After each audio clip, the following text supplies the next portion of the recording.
بسم الله الرحمن الرحيم. الحمد لله رب العالمين والعاقبة للمتقين والصلاة والسلام على أشرف الأنبياء والمرسلين ومن تبعهم بإحسان وإيمان إلى يوم الدين وبعد. سورة البقرة آیت نمبر 115. اعوذ باللہ من الشیطان الرجیم وَلِلَّهِ الْمَشْرِقُ وَالْمَغْرِبُ، اور اللہ ہی کے لیے ہے مشرق و مغرب. فَأَيْنَمَا تُوَلُّوا فَثَمَّ وَجْهُ اللَّهِ، سو جہاں کہیں بھی تم پھرو گے تو وہیں تم اللہ کا چہرہ پاؤ گے. اِنَّ اللَّهَ وَاسِعٌ عَلِيمٌ، بلا شبہ اللہ تبارک و تعالی بڑی وسعتوں والے اور خوب جاننے والے ہیں. مشرق و مغرب اللہ کے لیے ہے. اس کے کئی ایک مفاہیم ہیں. ان میں سے ایک مفہوم یہ ہے کہ مشرق و مغرب کا مالک اللہ ہے، اور یہ مشرق و مغرب کا ہی نہیں بلکہ پوری کائنات کا مالک، خالق، اور جس کا اس پر کنٹرول، اختیار، قدرت ہو، وہ صرف ایک ذات ہے، وہ اللہ کی ذات ہے.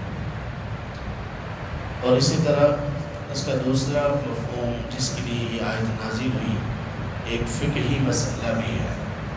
اس سے پہلے یہ ہم نے پڑھا کہ اللہ تعالیٰ نے ایسے لوگوں کے متعلق پچھلی آیت میں بیان کیا جو لوگوں کو مساجد سے روکتے ہیں، اور مساجد سے روکنے والے کون ہیں اور کس طرح سے روکا جاتا ہے یہ ہم نے پچھلی آیت کی تفسیر میں پڑھ لیا. اب جب لوگ مساجد سے روکیں گے تو اللہ تبارک و تعالیٰ نے اس آیت میں یہ فرمایا کہ اگر کسی مسجد میں تمہیں قبلہ رخ ہو کر نماز پڑھنے سے روک بھی دیا جائے تو تم کسی بھی جگہ پر نماز پڑھ لو، قبلے کی جستجو کر لو، لیکن اگر نماز پڑھ لینے کے بعد تمہیں یہ پتہ چلے کہ تم نے قبلے کے علاوہ کسی اور طرف منہ کر کے نماز پڑھ لی ہے تو تب بھی آپ کی نماز بالکل درست ہے. آپ کو نماز دہرانے کی ضرورت نہیں ہے. کیوں؟ وَلِلَّهِ الْمَشْرِقُ وَالْمَغْرِبُ، اللہ کے لیے مشرق اور مغرب ہے. جہاں کہیں بھی تم پھرو، یعنی نماز میں قبلہ رخ ہونے کے لیے اپنی جستجو کے مطابق تم نے رخ سیدھا کیا، لیکن جہاں کہیں بھی تم پھر گئے غلطی اور نادانی سے، فَثَمَّ وَجْهُ اللَّهِ، تو وہیں اللہ کا چہرہ ہے، یعنی سجدہ اللہ ہی کو ہوگا، تو تمہاری نماز بالکل درست ہوگی. اللہ کے رسول صلی اللہ علیہ وسلم نے کچھ لوگوں کو بھیجا.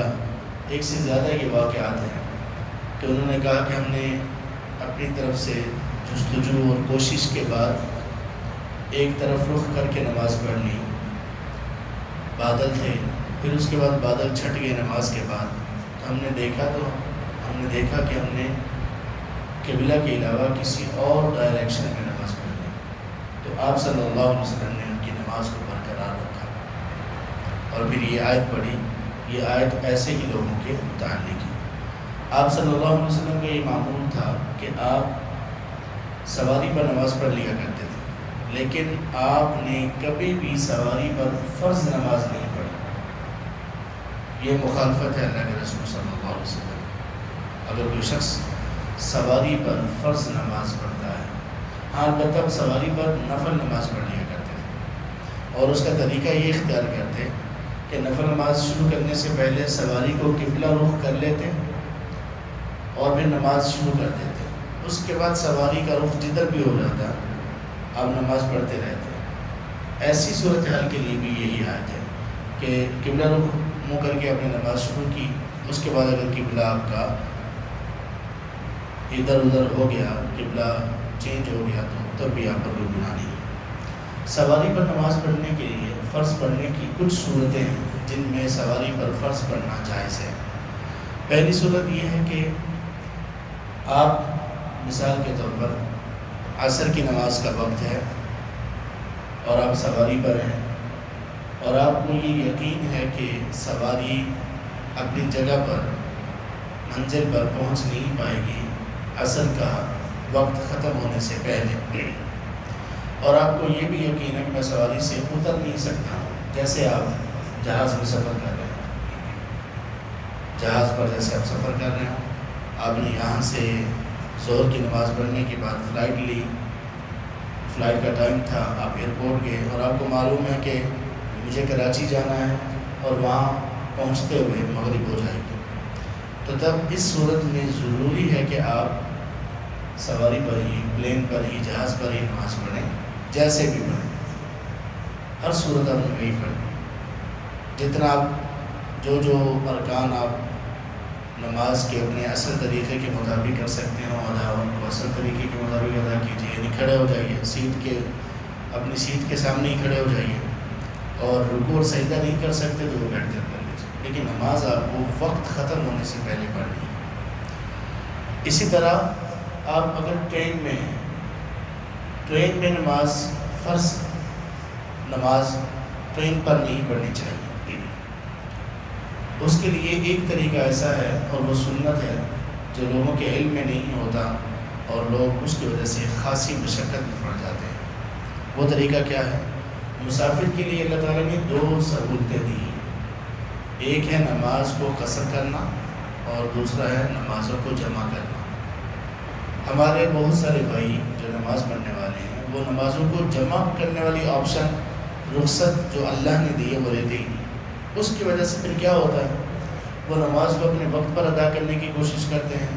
مختلف اسٹیشنز پر جماعتیں ہو رہی ہوتی ہیں، اور کبھی ایسا ہوتا ہے، ہم نے کئی مرتبہ اپنی آنکھوں سے دیکھا، کبھی ایسا ہوتا ہے کہ نماز وہ شروع کرتے ہیں، حالانکہ 2 رکعت پڑھنی ہوتی ہیں، 1 رکعت کے بعد ٹرین چل پڑتی ہے. پھر لوگوں کو نماز توڑ کر ٹرین کو پکڑنا پڑتا ہے. تو اس سے نکلنے کا طریقہ کیا ہے؟ ظہر اور عصر کو اکٹھا کریں کسی بھی وقت میں. ظہر کے وقت میں اکٹھا کر لیں، عصر کے وقت میں اکٹھا کر لیں. ظہر سے لے کر سورج کے ڈلنے کے قریب ہونے سے پہلے تک آپ کے پاس سفر میں وقت ہے، آپ ظہر اور عصر کو پڑھ سکتے ہیں. ہماری جو ٹرینیں ہیں ان کا اسکیجول یہ ہوتا ہے کہ ہم 6 گھنٹے کے بعد ان کا 20 منٹ کا یا آدھے گھنٹے کا اسٹاپ ہوتا ہے، ہر 6 گھنٹے کے بعد. تو اس میں اگر نمازیں آ جاتی ہیں تو آپ نمازوں کو جمع کر سکتے ہیں. اسی طرح مغرب اور عشاء کو بھی جمع کر سکتے ہیں. لیکن اگر کسی وجہ سے نماز آپ نے جمع نہیں کی، اور آپ کو معلوم ہے کہ میں ٹرین پر سفر کر رہا ہوں اور یہ نماز کا وقت ختم ہونے کے بعد جا کر رکے گی، تو پھر ایسی صورت میں فرض نماز بھی اسی پر پڑھ لینی چاہیے. کیونکہ فرض نماز کو وقت نکل جانے کے بعد تک مؤخر کرنا ٹھیک نہیں ہے، سوائے ظہر اور عصر کے، مغرب اور عشاء کے. ان کو جمع کرنا نبی صلی اللہ علیہ وسلم سے ثابت ہے. عصر کو اتنا لیٹ نہیں کیا جائے گا کہ مغرب کا وقت داخل ہو جائے، اور نہ ہی عصر اور مغرب کو کسی حال میں بھی جمع کیا جا سکتا ہے.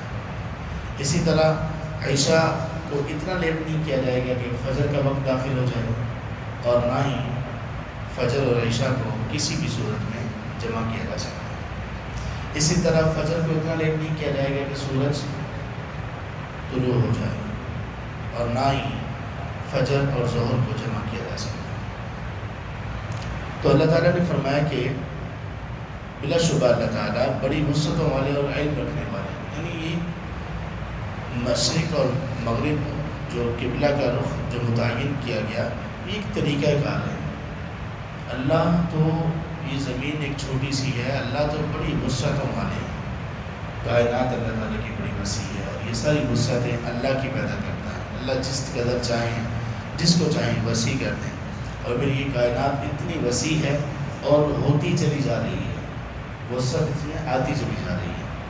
اور پھر اللہ تبارک و تعالیٰ خوب جاننے والے بھی ہیں کہ کس شخص نے قبلہ کی جستجو کر کے نماز پڑھی. اللہ جانتے ہیں، اللہ اس کی نماز کو قبول کرے گا. وَقَالُوا اتَّخَذَ اللَّهُ وَلَدًا سُبْحَانَهُ، اور ان لوگوں نے کہا جیسے نصارہ نے کہ اللہ نے اولاد بنائی ہے، اللہ کی اولاد ہے، یا اللہ نے بیٹا بنایا ہے.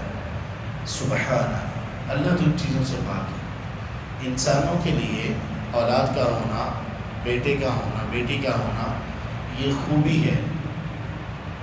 اللہ کے لیے اولاد کا ہونا یہ نقص ہے. کیوں؟ یہ ایک سہارا ہے، اولاد ایک طرح کا ایک سہارا ہوتی ہے۔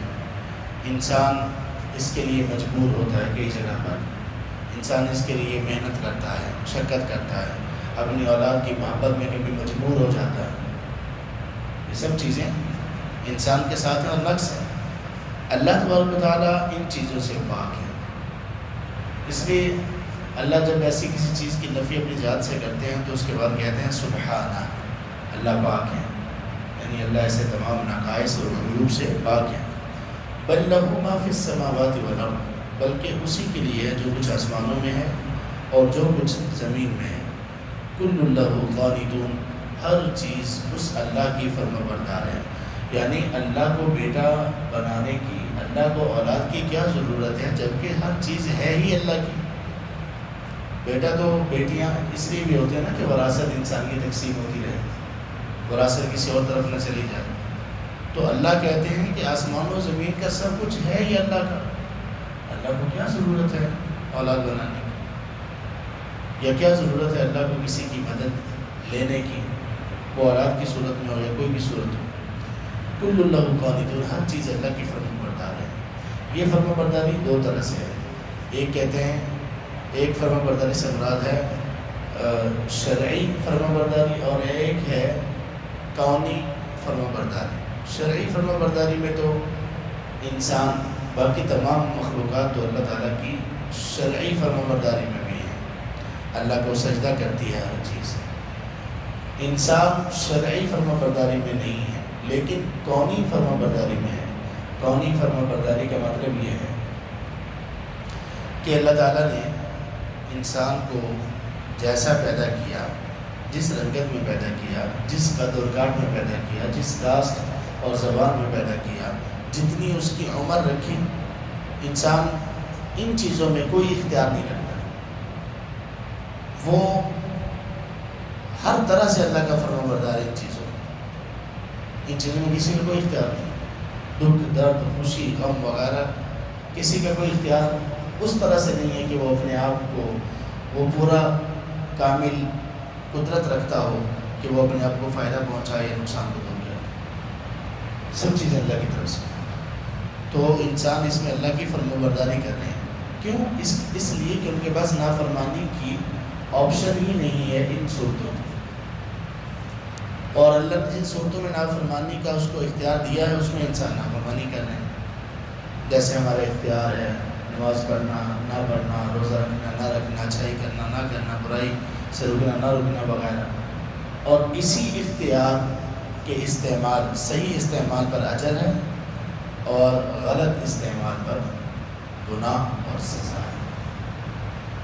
تو اللہ نے فرمایا کہ اللہ تعالیٰ کو بیٹے کی کیا ضرورت ہے جبکہ آسمان و زمین کی ہر چیز اللہ کی ملکیت ہے، اللہ کی اپنی ہے، اور ہر چیز اللہ تبارک و تعالیٰ کی فرما بردار ہے۔ تو اللہ تبارک و تعالیٰ کبھی بھی اس نقص کو لیے ہوئے نہیں ہو سکتے کہ اللہ کی اولاد ہو۔ اللہ ان تمام چیزوں سے پاک ہے۔